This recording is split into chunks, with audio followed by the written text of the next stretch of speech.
Dear student, myself Rajendra Aseri, I am assistant professor in computer science department at Government Bangat PG College Didwana.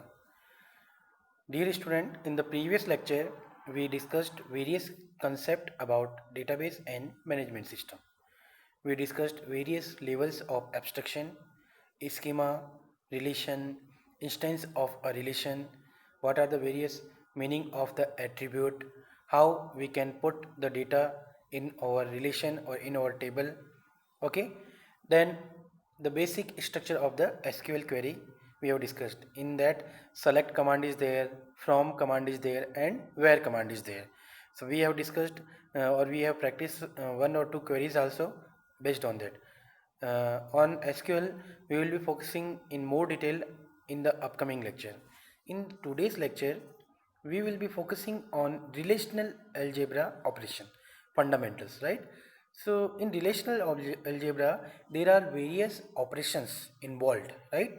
So brief overview about the select and project operation I have already given in the previous lecture. Today we are focusing in more detail. Okay, so again I am repeating the select operation, project operation, then we will discuss union and set difference operation in this particular lecture, right? Okay, so starting with select operation. So in every operation, I made a syntax to explain you about these operation. First, I will be explaining the notation of the particular operation. What are the various symbols used in that particular operation? Okay. After that, the some queries we will be discussing based on that particular operation, right? So first, select operation. The notation for select operation is sigma. Sigma is the symbol for the select operation, and the syntax for select operation is sigma. In the suffix we need to write down predicate. Predicate means condition, and in the bracket we need to write down the name of relation, right?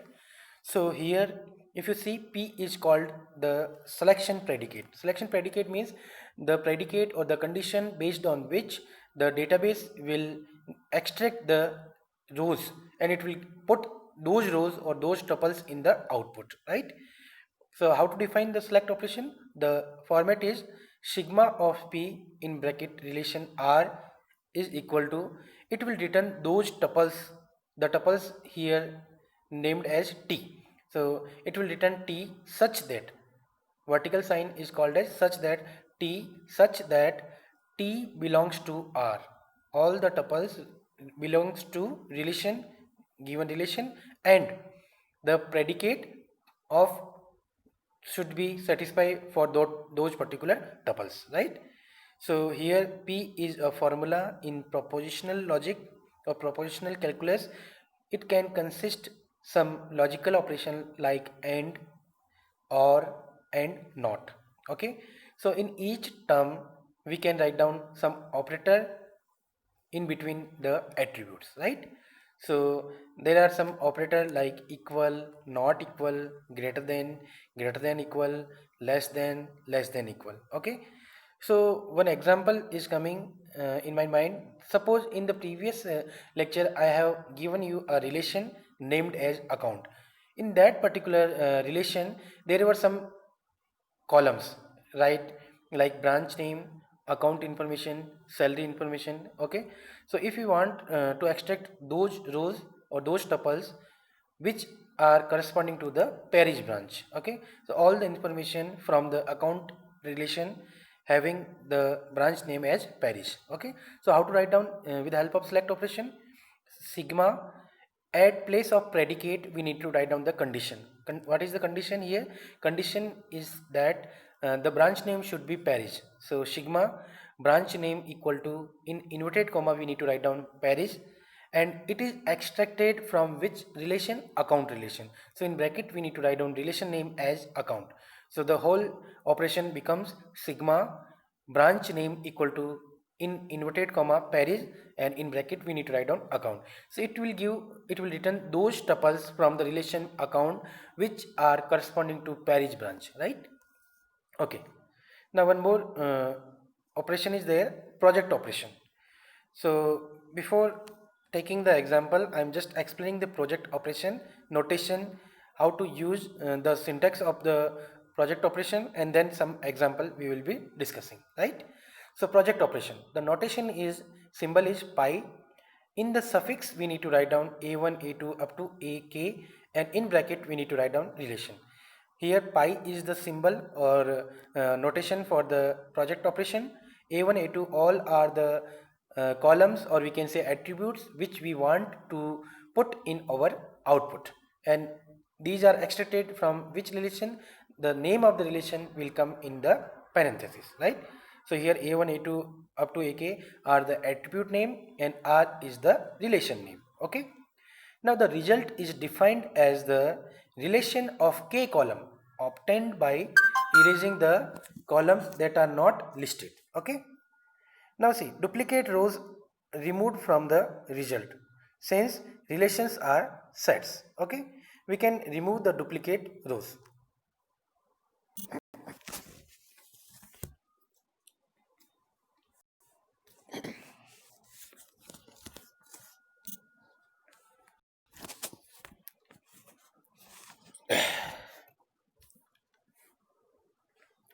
So we can remove the duplicate rows.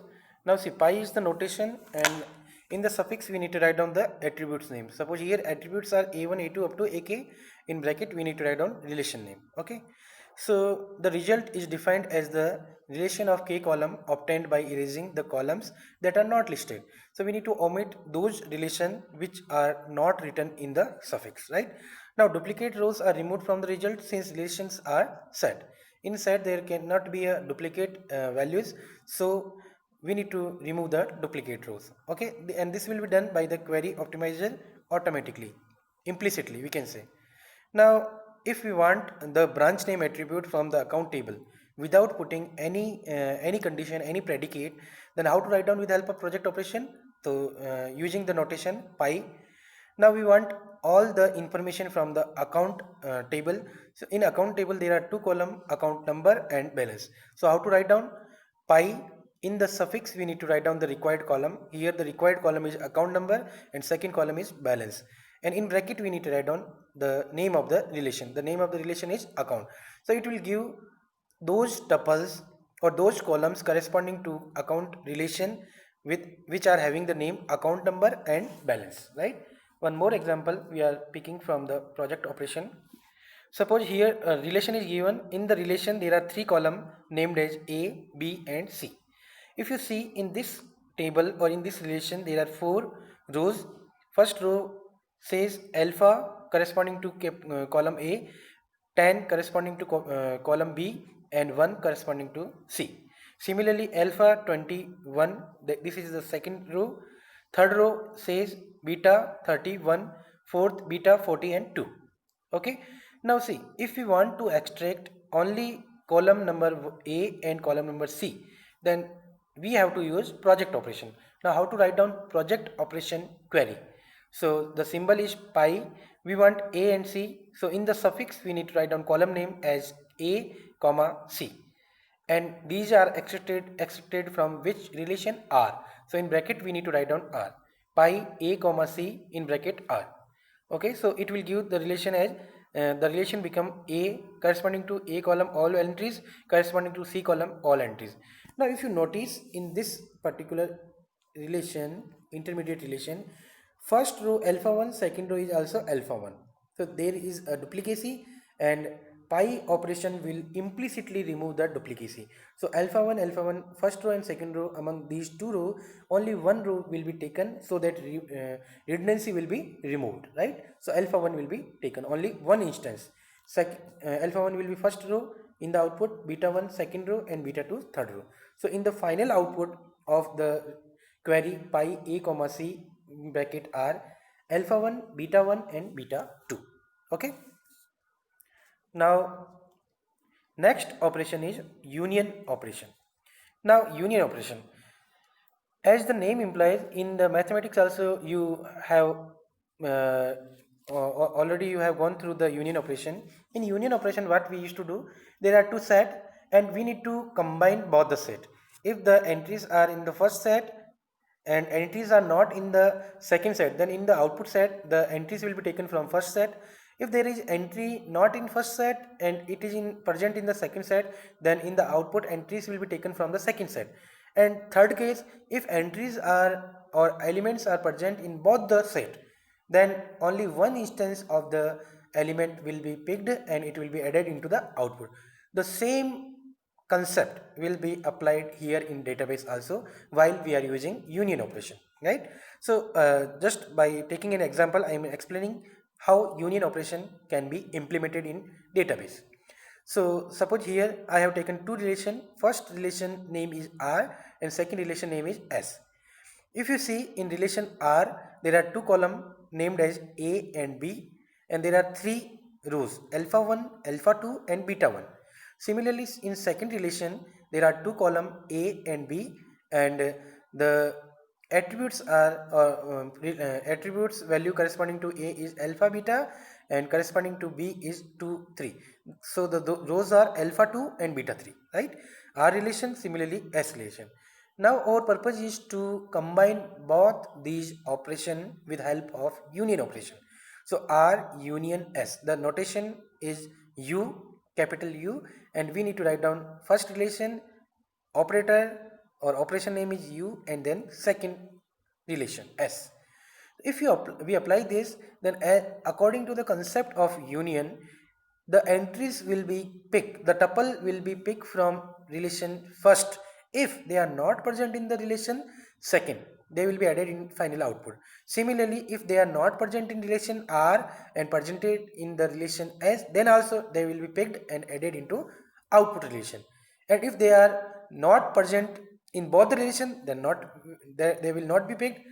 And if they are present in both the relation, suppose in this case, second row of the first relation is alpha 2.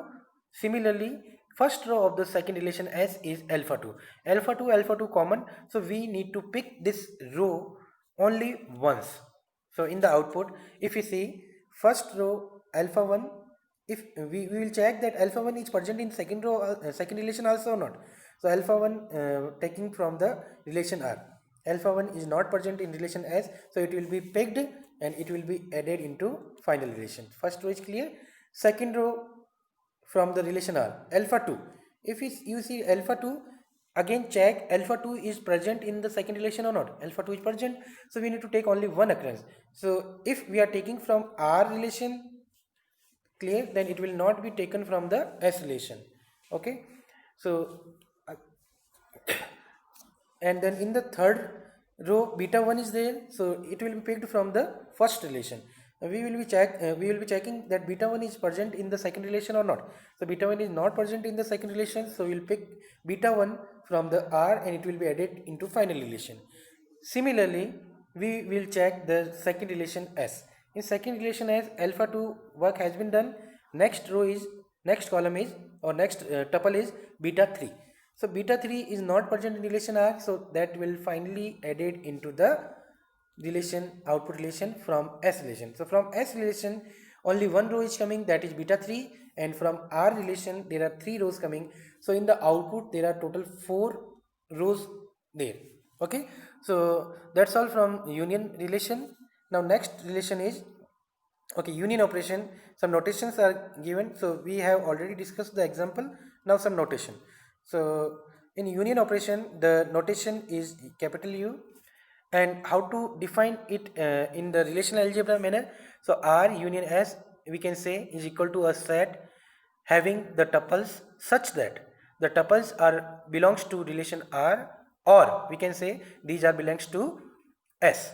So there are two relation, either it should be, tuples should be related to R or related to S. Now one thing very important here, or means either it will be taken from the first relation or second. They will not be taken from both the relation at the same time. Okay, this is the main concept of the union operation. Now see, for R, U, S to be valid, there are some points are there. R and S must be of the same arity. Same arity means in both the relation, if we want to make union of both the relation, then they should be of same arity, means same number of attributes should be there. Suppose in first relation there are 2 attributes and second relation there are 3 attributes, then we cannot do union operation, we cannot apply union operation on those operation or those relation. Second concept is the attribute domains must be compatible. Compatible means we can say in this example the second column of R deals with the same type of value as does the second column of S, right? Means suppose we are saying that in the first relation the attribute first attribute is related to customer ID, then in second relation also first attribute should related to customer ID. Okay, so then only we can apply the union operation. For the validity of union operation, these two conditions should be met. Example, suppose we want to find all customer with either having an account or a loan. So how to write down that particular? With help of pi we can write down pi operation, and we want customer name. So how to write down pi, and in the suffix customer name from which depositor, because they are related to having the account, it means those entry will be under the depositor table. Or means union we need to apply, and they should be having a loan, either depositor or loan. So again customer name, and it should be taken from loan means borrower. Okay, either depositor or from borrower, and in between we need to apply union operation. Okay, in this manner we can apply union operation. Now next is set difference operation. As the name implies, if we want to differentiate two relation, means the entry should belongs to only one relation, and if it is occurring in one relation, then we need to omit that entry from the second relation, then set difference operation comes into picture. First, notation. In set difference, the notation is minus. How to write down? Relation first, and after that second relation. So first relation is R and operator name is minus, so R minus S will be the notation. Now how to define this? R minus S is equal to, it will give a set having the tuples such that the tuples will related to relation R, first relation, and if you notice this and is very important. And means both the conditions should be met at the same time. If both are not met at the same time, then the operation will not be valid. So the tuples should be related to first relation at the same time, and it should not be related to S. That is the meaning of set difference operation. Means the first relation should be taken and second relation should be removed. Okay, so set difference must be taken between compatible relation, and there are two conditions in order to make valid of set difference operation. First is R and S must have the same arities. Arity means number of attribute in both the relations should be same, then only we can apply set difference operation. Second is attribute domain of R and S relation must be compatible. Compatible means, suppose one example, in relation R, first attribute related to suppose account ID or account number, then in second relation S also first attribute should be related to account ID or account number, then only set difference operation will be valid. So one example listed here, suppose two relation is there, A, B are the attribute, alpha 1, alpha 2 and beta 1. Three rows are there in first relation. Similarly second relation A, B, alpha 2, beta 3, two rows are there. If you want to apply set difference operation, pick the first row from the relation R. First row says alpha 1. We will check alpha 1 is present in the second relation or not. It should not be present in the second relation, then only it will be taken in the final output. So alpha 1, if we check in the second relation not present, so alpha 1 will come from relation R to direct final output. Second is alpha 2. Alpha 2 is present, so we need to remove this. So alpha 2 will not come in the final output. Beta 1 is not present in the second relation, so beta 1 will definitely come in the final output. So our final relation will say there are two attributes having two rows, alpha 1 and beta 1, and alpha 1 and beta 1 are related to only relation R. These are not present in relation S. That's from the set difference operation. Now there are more operation available in relational algebra operation, like we can say division operation is there, union, intersection operation is there. So all these operations we will be discussing in the upcoming lecture. That's all from this lecture. Thank you.